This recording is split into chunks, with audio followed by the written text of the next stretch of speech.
Tip it off, yo, we going coast to coast. Give me the rock, tick-tock, at the buzzer it goes. Burst to the rack, flush it down like that. Bring it in the paint, watch me swat it back. I'm giving y'all delight when I take my flight. Go on. It's the Highlight Zone with Dave Saseski. Show me the highlights.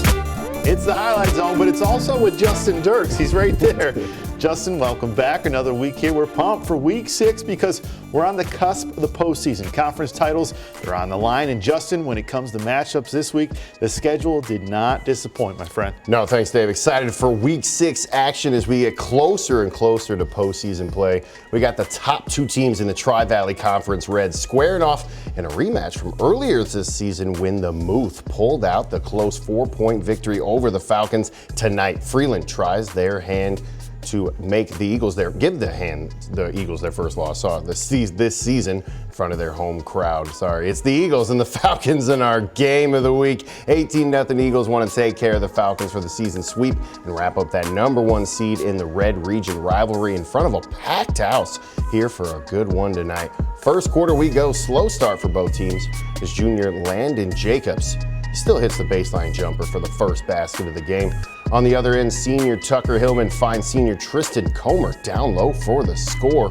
Falcons go up 5-4. Then off the miss, senior Cooper Wagner pushes it up floor in transition to find senior Wilson Huckabee open in the corner for the three. Falcons go up 8-6 through one quarter of a play. Second quarter we go, Comer is in the right place at the right time for cleanup duty and the foul. Good three-point play. Then on defense, the full court press trap game working to perfection as Huckabee snatches it right out of the air and to take it to the rack there. Falcons playing hard tonight to extend their lead. Then watch the last play of the half. Senior Xander Wheatley throws it down with authority, but it's right after the buzzer, so it doesn't count. No worries though. Falcons outscored the Eagles 20-10 in the fourth to hand Muth their first loss of the season. 54-48 your final. Falcons were 21-26 from the charity stripe, while the Eagles were just 1 of 1.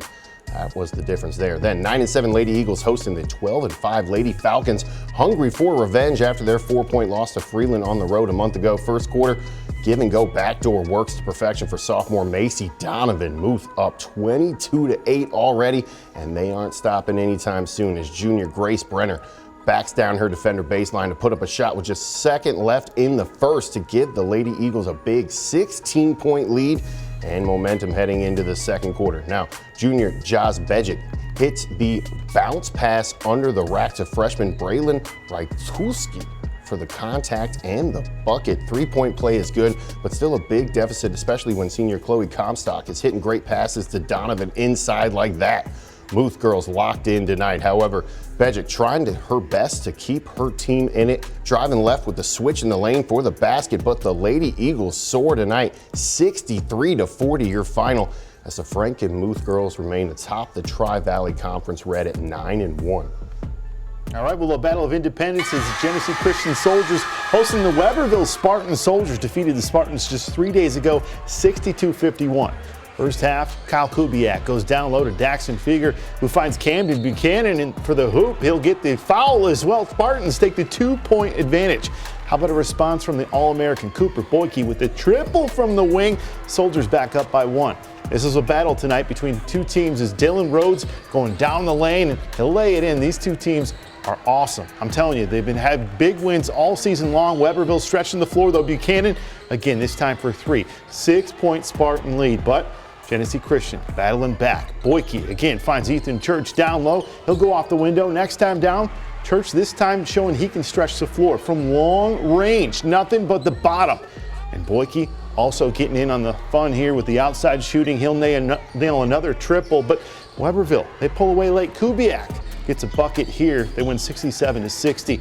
Well, the Chargers of Powers Catholic, winners of 5 of their last 6, hosting SBL Southpaw Saginaw United. First quarter, Powers up 2-0 when Phoenix go to Danquavius Hardy, who nails a 3 from the top of the key. 1-point United advantage. Later in the first, United making Jack Black proud. Justin playing tenacious defense. Lamonte Wiley gets the steal and somehow hits the bucket through the contact and the foul. Phoenix take the 6-point lead. but Brecken Cicelo would create some space, and he'll hit the 3 ball. Back within 3 are the Chargers. Dangerous team when they get hot, Justin. Cicelo finds Andrew Caldwell, splash from 3, 1-point ball game. Later in the half, we know this guy does it. Eli Sturgis showing the range. It was contagious. He'll find his spot and hit another triple. But in the second quarter, the defense, once again for the Phoenix, Wiley leading the break. He'll find Jamarian Williams for the bucket. United gets redemption as they defeat Powers 81-78. Well, it's time to take a quick break, but when we return, we're heading to Saginaw for a big SVL North showdown with first place implications. The Mount Pleasant Oilers take on the Heritage Hawks. The Highlight Zone continues next.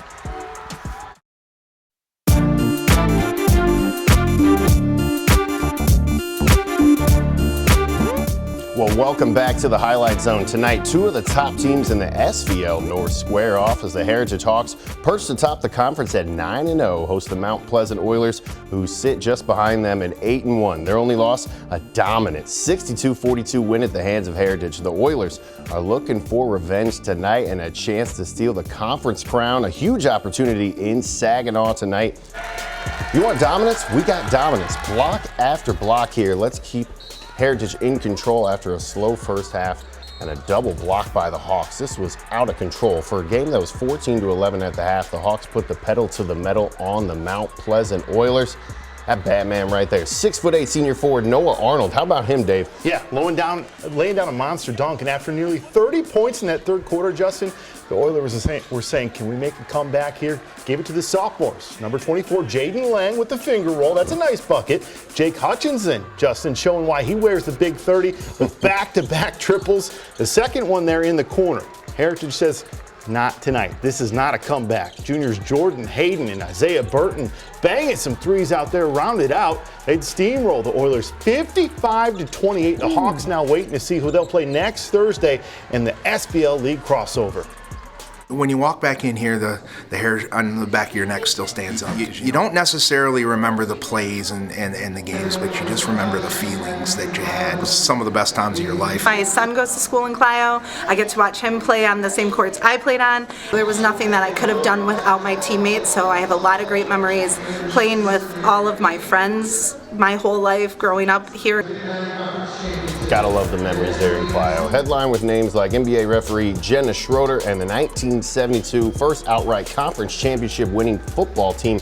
Clio Community High School held its Hall of Fame tonight in front of a packed house honoring 14 top-level athletes, coaches, and teams and mentors. Now for some girls hoops here in Flint. Undefeated Lady Martians making that stop in Clio to take on the Lady Mustangs, still looking for the first win of the season. And this one was Goodrich from the word go. 49-8 coming out of halftime. We jump on in as senior Wilson with the 3. Senior Tana Schramm, another switch from 3. Clio, we catch their leading scorer, senior McKenna Mack. She scores all but 1 point in the second half. Finishing the game with 8 on the night. Clio falls hard to Goodrich.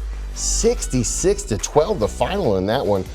0-17 for those Lady Mustangs. The Lady Martians remaining undefeated at 19-0. They're really good. Now, some girls action. We got Southwestern in town to take on New Standard for senior night there. Amira Blair drives inside and gets inside with wide open senior Tamia Matthews to start the game. 2-0 home team on the other end. The board and the putback bucket makes a 2-5 game early. Elite gets the steal here as senior Danielle Smoots Green goes coast to coast to the rack to cut the deficit to 1 for New Standard, and the foul for the 3-point play. You gotta love it. 30 for her in the night. Sophomore Naira Colin grabs the offensive board for Southwestern and the lay-in basket, but Smoots Green making it look easy on senior night. Like you just said, game high 31 points to go along with 8 boards and 11 steals. Having a senior night, young Lady Warriors get the win 59-39. They improved to 12-4 on the season.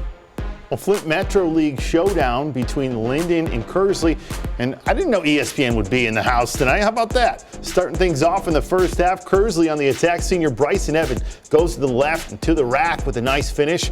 Hornets with an early 2-point lead. Next time down, Aiden Tipton takes his man off the dribble and stops and pops for the smooth turnaround jumper.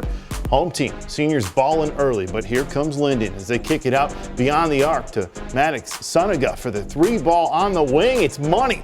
Eagles hot shooting would become a trend here. Maddox this time finds junior Carson Walker. Back-to-back long-range jumpers for the Eagles. This became a close game down the stretch, but the Eagles are going to be the ones pulling away. Walker hits another baseline jumper. Linden gets the 2-point dub, 63-61 your final, tying both squads in second place in the Stripes with a 5-5 record in the conference. Well, it's time now to check in on our Spotlight scoreboard here. We start with Avery Zinn and the Wolves, who clinched the Genesee Red with a 56-42 win. Zinn goes for 31. And how about Flint Elite? They get the 59-39 win. Danielle Smoot Green, we talked about it, 31-11. That game, we just played that. 12-4. Flushing keeps their dominant run going, 62-45. They're now 10-0 in the Flint Metro League, Justin. Then. Swartz Creek wins 56-38. They improved to 9-10. Grand Blanc with a dominant win over their rival Davison, 72-40. That is not a typo.